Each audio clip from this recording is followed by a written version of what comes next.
जय श्री माधव।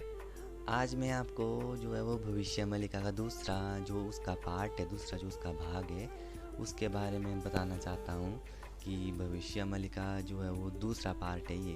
तो आज से हम जो है इसके बारे में पढ़ाई करेंगे कि मतलब इसमें क्या क्या लिखा है पूरी तरह से।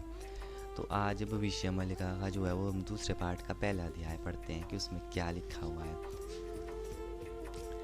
कलयुग का अंत, कल की अवतार, धर्म संस्थापना और भक्तों का उद्धार, भविष्य मल्लिका शास्त्र क्यों।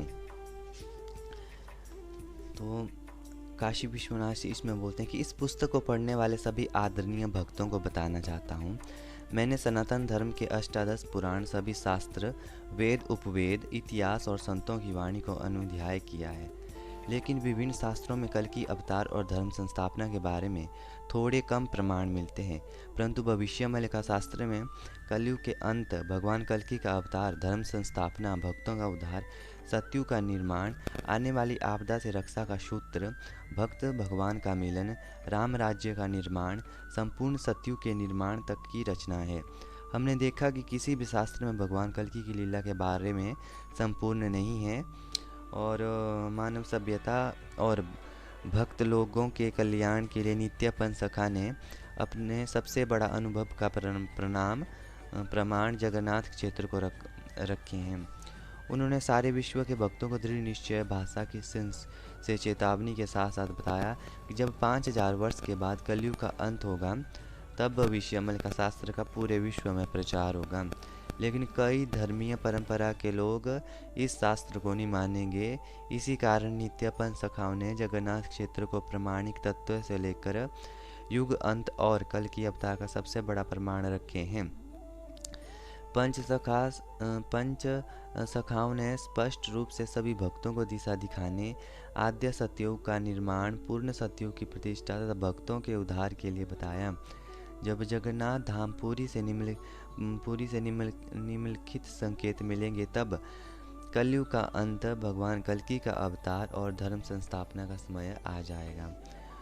जगन्नाथ धाम पूरी से कलयुग के अंत के संकेत तो अरुण स्तंभ पर गिद्ध पक्षी बैठेगा, नीलचक्र पर गिद्ध पक्षी बैठेगा, जब जगन्नाथ मंदिर से चूना निकाला जाएगा, जब जगन्नाथ जी के मुख्य मंदिर से बार बार पत्थर गिरेगा, जब मंदिर से गिरने वाले पत्थर पर उल्लू पक्षी बैठेगा, जब जगन्नाथ मंदिर की ध्वजा बार बार गिरेगी, जब नील चक्र थोड़ा सा टेढ़ा हो जाएगा, जब पतित पावन बाना जगन्नाथ मंदिर की पवित्र ध्वजा पर वज्राघात होगा और पतित पावन बना अग्नि में जलेगा, जब जगन्नाथ मंदिर के रत्न सिंहासन पर अग्नि से योजित होगी, जब अर्धरात्रि में जगन्नाथ मंदिर में चोरी होगी, जब रत्न सिंहासन पर खून की बूंदें गिरेगी, जब कल्प वृक्ष की डालियां टूटेगी, जब मंदिर परिसर के अंदर भक्तों की मृत्यु होगी, कभी कभी जगन्नाथ महाप्रभु प्रसाद के समय हथेली में दृश्यमान नहीं होंगे। महाप्रसाद के समय जगन्नाथ जी की हथेली में दर्शन न होने के कारण महाप्रसाद मिट्टी में दफन करना पड़ेगा। ये सभी संकेत जगन्नाथ मंदिर से मिल चुके हैं। इस समय और भी कई अपशकुन के संकेत जगन्नाथ मंदिर से मिल रहे हैं। जैसे अपशकुन पक्षी, चील बार बार मंदिर के ऊपर परिक्रमा करते हैं। सबसे बड़ा अपशकुन का संकेत यह है कि रथ यात्रा के समय भगवान जगन्नाथ और भगवान बलभद्र रथ से गिर चुके हैं। शास्त्र के अनुसार जिस समय जगन्नाथ महाप्रभु, बलभद्र महाप्रभु और माता सुभद्रा रथ से गिर जाएंगे, उसी समय युग परिवर्तन जैसी परिस्थितियाँ आएंगी, जिसमें लोग, महामारी, अनाहार, विश्व युद्ध और पंचभूत प्रलय होगा। यहाँ जितने भी अपशकुन के प्रमाण हमने रखे हैं वह सब प्रमाणित हो चुके हैं। नित्यपन सखाओं ने बताया जिस समय यह सारे संकेत श्री जगन्नाथ धाम पुरी में देखे जाएंगे, उसी समय कलयुग का अंत, भगवान कल्कि का धरा अवतरण, धर्म संस्थापना, भक्तों का उद्धार और सत्ययुग का निर्माण होगा। इसके आधारित तत्वों की विचारधारा में सभी सज्जनों को हम बताना चाहते हैं कि वर्तमान समय में भविष्य मल्लिका शास्त्र के अनुसार कलयुग का अंत, कल की अवतार और धर्म संस्थापना का कार्य चल रहा है। इसके सारे प्रमाण भविष्य मल्लिका शास्त्र में मौजूद हैं। भगवान चैतन्य महाप्रभु भगवान श्री जगन्नाथ जी के निर्देश पर मालिका का शास्त्र की रचना की। भगवान के नित्यपन सखाओं में अत्यंत महापुरुष अच्युतानंद दास ने अपने ग्रंथ कलि कल्प गीता में महापुरुष अच्युतानंद दास भगवान चैतन्य महाप्रभु जी के निर्देश पर कल की लीला और भविष्यवाणी का शास्त्र की रचना किए हैं। इसके बारे में प्रमाण रखे हैं।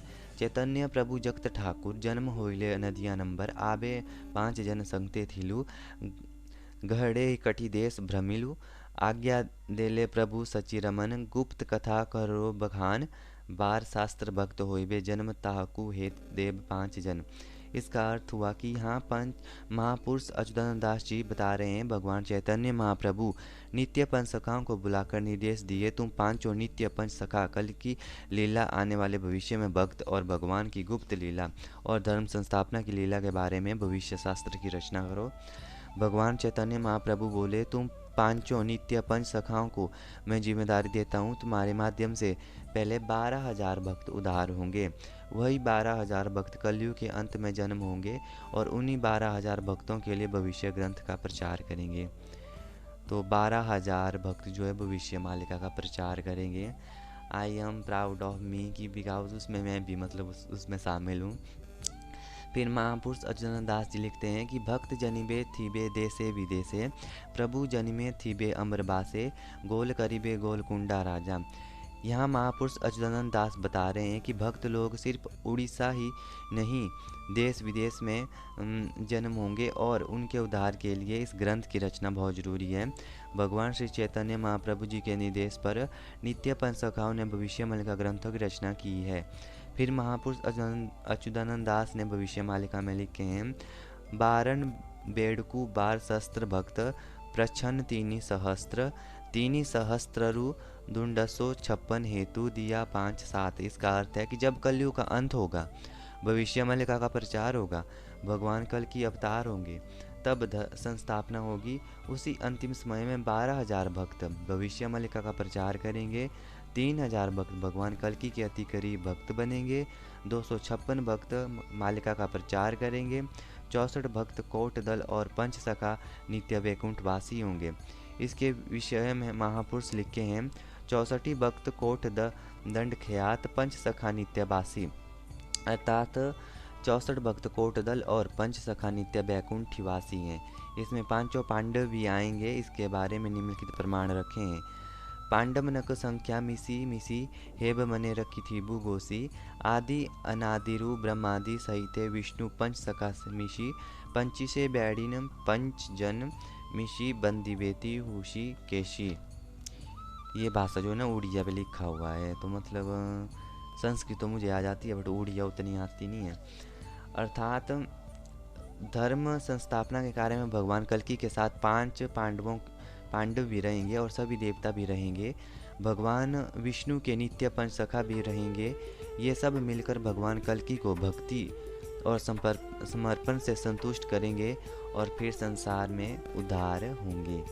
तो भविष्य मालिका का पहला अध्याय इसी पे था कि मतलब क्या क्या वो साइन है जो जगन्नाथपुरी से हमें दिखाई दे रहे हैं, और कुछ भविष्य मालिका के बारे में था कि 12,000 जो थे जो हैं वो इसका प्रचार करेंगे। तो यही पहला अध्याय था।